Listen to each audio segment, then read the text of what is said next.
गुलमर्ग आके स्की करना तो इसका मज़ा कुछ और है, लेकिन एक चीज़ का मुझे बेहद अफसोस है, वो ये है कि जहां हमने गुलमर्ग का स्की का इंफ्रास्ट्रक्चर 2014 में छोड़ा वहीं का वहीं है। इन 10 सालों में कुछ नया ऐड नहीं हुआ है। कहने के लिए तो हम दावा करते हैं कि सबसे बेहतरीन जगह है ये स्की के लिए, और हो सकता है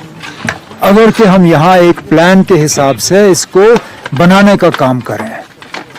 लेकिन कोई नए लिफ्ट जो हैं 2014 के बाद नहीं लगे। मेरी मरकजी हुकूमत खासकर उनसे मोतबाना गुजारिश होगी कि मेहरबानी करके गुलमर्ग को सिर्फ खेलो इंडिया की नज़र से ना देखें, गुलमर्ग को एक स्की